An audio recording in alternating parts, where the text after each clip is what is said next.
On any given Sunday, in any given season, it all might come down to a great kick. In fact, a monster was boomed before the 2002 regular season even kicked off. This is going to be a 65-yard attempt from Ola Kimmer. It's got the leg, and it is good! 65 yards. If this were a regular season game, that would be the all-time record in NFL history. Ola Kimmer now on his way to the locker room to quickly edit the film and send it to every NFL team. That is phenomenal. But not good enough to win Ola Kimren a job.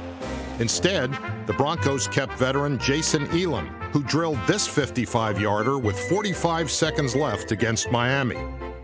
But with 6 seconds left, Olindo Mari nailed one from 53 to win it. He's gonna do it! The only time in history 2 kickers made plus 50-yarders to decide a game in the final minute. That is big stones, let me tell you. But the 2 greatest kicks of the 2002 season came from Mike Vanderjagt back up in snowy Denver when he made a 54-yarder to tie it and another nearly as long to win it in overtime. The Colts win! Oh, Vanderjagt hits from 54 and 52.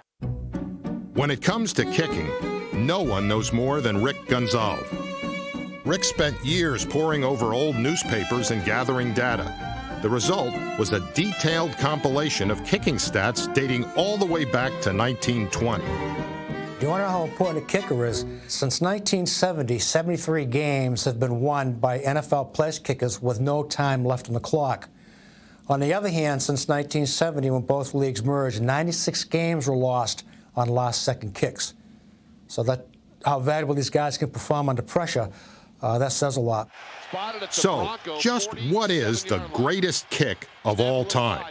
You could start out in Denver again with Jason Elam's record-tying 63-yarder. 63 yards! But it was booted just before halftime and didn't even win the game. In fact, his own head coach almost forgot to give him the game ball. Oh, I forgot something. Oh, I'm sorry, Jason. No kidding. We kind of forget about kickers most of the time. But what do you guys think? Tied the record, longest field goal in the history of the game, 63 yards. Elam shares the record with Tom Dempsey, who was born with half a foot. Unlike Elam's kick, Dempsey's won the game. But most amazing of all was that he had to kick it from his own 37. Here's the snap, the ball is down. Dempsey kicks, it's on the way. Of course, back in 1970, the crossbar sat right above the goal line. It's good. The Saints have won. The stadium is wild. Dempsey is being mobbed. To me, that was the greatest kick because of the man, what he had to prove to come into the National Football League, the last seconds of the game, and he just did it. Now, others would argue that the greatest kick in history came in the last game of the 1958 regular season. Pat Summerall was New York's kicker, and a win would force a playoff. After a Giants drive stalled, Summerall was asked to kick a career-long field goal, much to the dismay of New York's offensive coordinator. Vince Lombardi was dead set against the kick, and he made that clear. And he and Jim Lee Howell actually got into a rather heated argument on the sideline, and Howell just made it clear, we're going for the kick. Charlie Connolly was my holder, and when I got in the huddle and bent over, he asked me, what the hell are you doing in here? And that's another good way to build confidence, I guess. I said, they told me to kick it. So he said, you're kidding? I said, no. It's cold, it's dark, it's wet, and the ball is 49 yards out. Summerall kicks. It's good. The season's longest field goal. The Giants pummel Summerall. The crowd is wild with excitement. Lombardi grabbed me and hugged me. And I thought he was going to say congratulations or something, although that wasn't Vince's style. And he said, you know, you son of a bitch, you can't kick it that far. I was 17 years old, and I was sitting in the right field bleachers in Yankee Stadium. So I was there in person for that kick. It was a tremendous kick.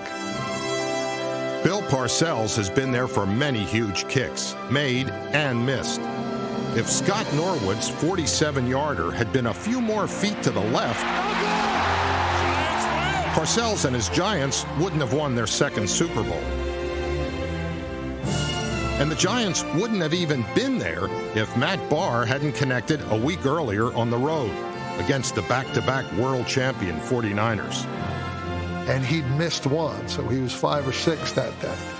You don't get any more pressure than Barr had on him. Giants are trailing by a point.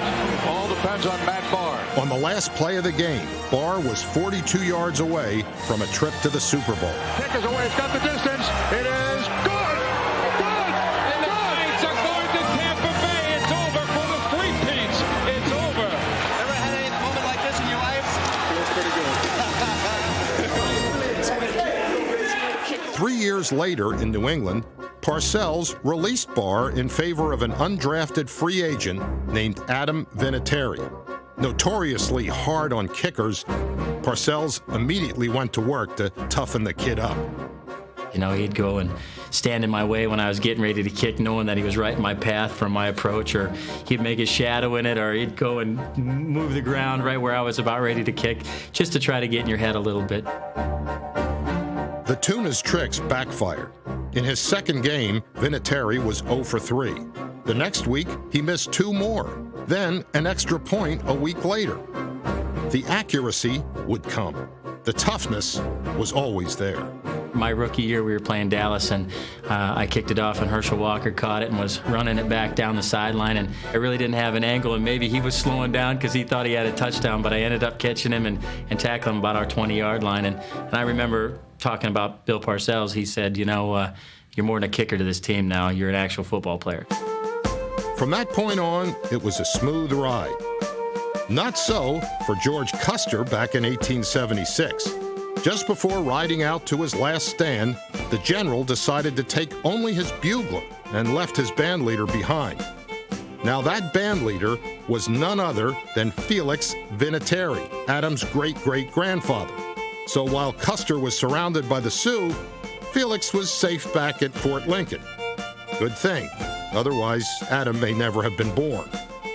I don't know if he had his kids prior to or not, but the fact that he stayed back when they went to their last stand, I'm pretty happy about that. 125 years after that hot summer day, a winter snow fell on Foxborough. And just like Custer, the Patriots were desperate, nearly out of shots and out of hope. History would be made again. But this time, a Vinatieri would be front and center. Adam Vinatieri will attempt a 45-yard field goal to try to tie it. Could you see the goalpost through the snow? Yeah, I knew where they were at. I could see them, but at that point, it was my whole thought process was, three steps. First of all, don't fall down. If you fall down, you slip and fall. The ball's not going to get up in the air. You're going to end up hitting one of your linemen in the back and game over. Obviously, their rush wasn't going to be real good, but I had to get it at least over the line of scrimmage. And then the third thing was make sure it goes straight enough. But right as that situation came up, I'm trying to move the snow away so that I have a place to put the ball, but at the same time, the Raiders guys are kicking snow back on my spot I'm just clearing, so it was a big ordeal going on. I said, Adam, wherever I catch this thing, I'm putting it down. If I get the laces anywhere, if they're at 6 o'clock, I'll move them a little bit so I get them off your foot, because I'm not going to try to spin them and spin the wet or cold ball out of my hand. I didn't hear anything besides my holder, just looking at me saying, hey, you ready to go? Let's do this thing. And at that point, I give him a nod, and everything happens quick. 45-yard field goal attempt coming up. Snap, ball down, kick up on the way. And I just saw the ball traveling, and it was carrying pretty good, and I said, this thing might have a chance. It is good! It is good! 45 yards! Adam Vinatieri kicks it through the snow, and we're tied at 13. Greatest kick in history, undisputed. Vinatieri, unbelievable kick. I want to say the kick of the century. I mean, to me, it involves conditions, it involves the stakes and the distance. Under those conditions, that distance, I think that was the greatest kick I've ever seen. The game winner in overtime was into the wind, but Adam was only 23 yards away. Ball down, kick is up.